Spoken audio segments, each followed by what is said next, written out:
요즘 화제죠. 아파트가 치킨도 아니고 순살이다. 철근 누락으로 인해서 지금 많이 시끄럽습니다. 저는 약간 다른 시각에서, 오늘도 다른 시각에서 한번 살펴볼 건데요. 순살 아파트 사건은 많이들 들어보셨을 겁니다.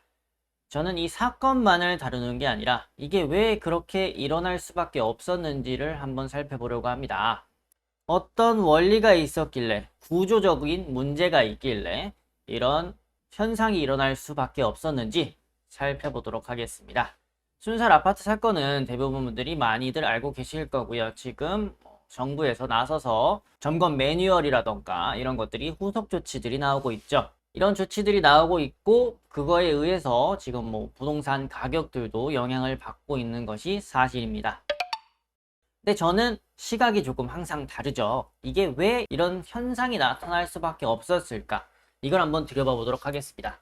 순살 아파트 사건은 일단 돈과 연관이 되어 있습니다. 제가 예전 영상에서 PF 대출을 다룬 적이 있죠. 이 PF 대출을 다룰 때도 얘기했지만, 결국에는 부동산을 짓는 건설사도 이윤을 추구하는 이익 집단, 즉 기업입니다. 이렇게 건설을 함으로써, 아파트를 짓고 건물을 짓고 팔므로써 돈을 벌 수 있기 때문에 건설을 하는 거라고 보시면 되는데, 여기서 이 건설사가 직접 직원들을 써서 시멘트도 직접 쓰고 다 모는 걸 다 짓고 분양까지 하느냐? 전혀 그렇지 않습니다. 당연히 하청도 주고요. 그 하청을 받은 업체가 또 하청을 주는 이런 구조를 가지고 있습니다.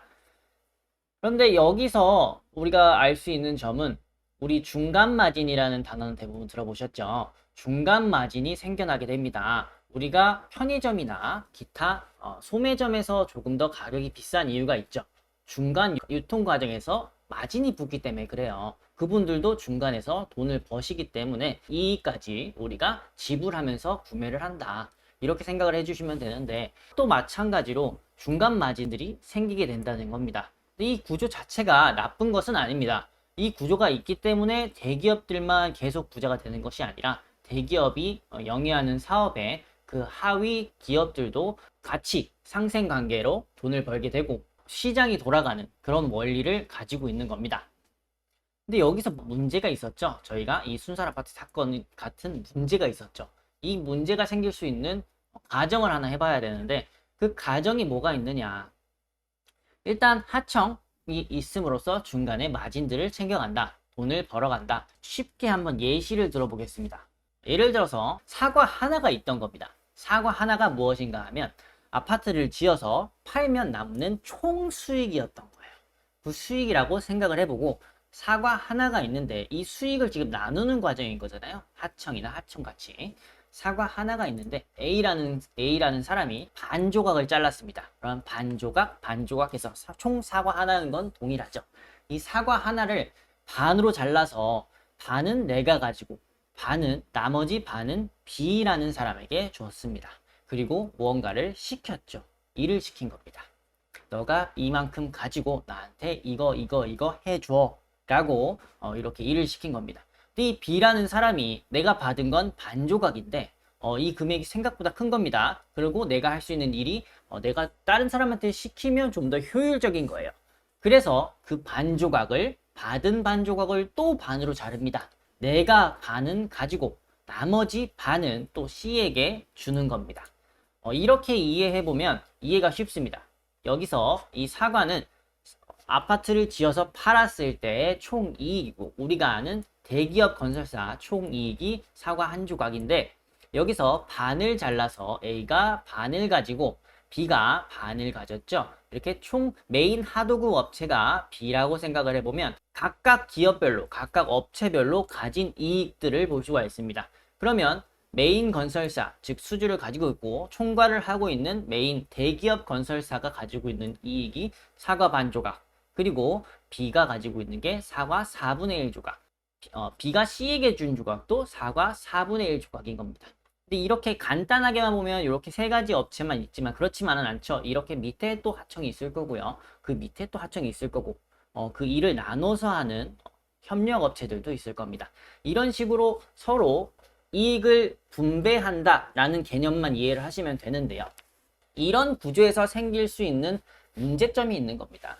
처음에 A가 가질 수 있는 사과가 하나가 아니면 문제가 생겨요. 왜 그럴까요? 쉽게 생각해 볼게요. 이번에 A가 반 조각을 가졌었죠. 정상적으로 사과 하나가 있었을 때. 근데 사과가 반이에요. 처음부터. 사과가 하나가 아니라 처음부터 반밖에 없어요. 그러면 사과가 뭐라고 했죠? 건물을 지어서 팔았을 때 나올 수 있는 총이익이 반밖에 없다는 소리예요. 그러면 여기서 그걸 또 나눠야 되잖아요. 그럼 각자 나눠 가지는 것이 더 적어진다는 소리죠. 근데 이런 가정이 어디서 일어날 수 있느냐? 자, 우리가 생각을 해볼게요. 이런 구조적인 문제가 생길 수밖에 없는 곳, 공공성을 띠고 있는 건물들은 이 구조가 잘 굴러갈 수가 없는 구조입니다. 공공성을 띠는 건물들은 말씀을 안 드려도 여러분들이 이해하시겠죠? 공공성을 띠고 있기 때문에 즉 내가 이 아파트를 지어서 돈을 벌어야지라는 목적을 배제해야 돼요. 공공성을 띠고 있기 때문에 건물을 지어 돈을 남긴다라기보다는 아파트를 지어서 조금 더 싸게 공급해야지. 그러면 이 비용을 줄여야 되잖아요. 이 비용이 없는 거예요. 사실 솔직히 말씀드려서 이거 지어서 팔아서 이익이 남아서 그게 구조가 돌아가는 건데, 그 이익을 나눠줌으로써 그 구조가 돌아가는 건데, 이 비용이 남지 않아요. 이 수익이 남지 않는 구조가 된 거예요. 그러면 이 구조가 돌아가지 않겠죠? 아까 사과에서 봤죠? 처음에 나올 수 있는 수익이 줄어들면 그 밑에 구조들은 삐걱거릴 수밖에 없습니다. 그런데 이렇게 바뀌었으면 중간 비용을 줄이기 위해서 본인들이 직접 건설을 하거나 비용을 절감하는 절차를 할 수 있느냐? 그렇지 않아요. 건설을 한다는 건 쉬운 일이 아니기 때문에 누가 아무나 할 수 있는 일이 아닙니다. 굉장히 많은 노동력과 기술이 들어가는 그런 사업이기도 하고요. 그러면 어찌됐든 그 중간 업체가 조금 줄긴 하겠지만 이런 조각을 안 그래도 작은데 그 조각마저 또 나눠야 되는 그런 상황이 발생이 된 거예요. 여기서 문제점이 생긴 거죠. 그러면 이 나눠받은 업체들은 어떻게 할까요? 세상이 다 공정하고 깨끗하다면 참 좋겠지만 그렇지 않은 경우들이 참 많습니다. 이 업체들이, 나눠받은 업체들이 본인 조각들을 만족하고 내 일만 열심히 해야지 이러면 문제가 안 생겼을 거예요. 하지만 그렇지 않은 사람들도 많죠. 그렇기 때문에 내가 이 받은 조각을 놓치지 않으려고 수단과 방법을 가리지 않고요. 그리고 이 조각에 만족하지 못하고 다른 조각을 더 얻기 위해서 노력합니다. 근데 그런 방향이 대부분 이미 그 파이가 정해져 있기 때문에 불법적인 방향으로 내 파이를 키우려고 합니다. 예를 들면 감시를 제대로 안 하고 감리를 제대로 하지 않는다면 품질이 떨어지는 자재를 사용해서 자재에 들어가는 비용을 절감시켜서 그 절감시킨 비용을 내 파이를 키우는 데 사용할 거고요. 그리고 이러한 행위들이 안 걸리고 내가 이런 쉬운 방법으로 돈을 벌었잖아요. 그러면 더 하려고 해요. 사람이라는 습성은 그렇습니다. 더 하려고 하니까 뒷돈들이 오가고 전관업체들이 계약을 따내고 이런 것들이 자연스럽게 행해지고 있는 겁니다. 그러면 더더욱 나쁜 쪽으로 악순환이 될 수밖에 없는 거죠. 이것과 비슷한 문제점이 생길 수 있는 곳이 또 어디 있을까 생각해 보겠습니다. 아파트는 주택법을 적용받아서 건축을 합니다. 건축을 할 때. 근데 제가 사실 오늘 올려드렸던 기사는 아파텔, 오피스텔 기사입니다. 아파텔, 오피스텔 기사에서는 반대로의 경우죠. 큰 브랜드가 큰 수익을 확정시켜 놓고 그리고 자금 여력도 큰 기업들이 이런 구조를 굴리는 데는 큰 문제가 없지만 반대로 이게 문제가 생겼을 때가 문제인 겁니다. 지금 문제가 생겼던 게 LH죠. 이것과 마찬가지로 작은 건설사 혹은 작은 나홀로 아파트들의 경우에는 이러한 것들이 당연히 문제가 생길 수밖에 없지 않을까. 그리고 하나의 더 빌라 임장이나 현장 임장들을 자주 다니신 분들은 본 적이 있으실 겁니다.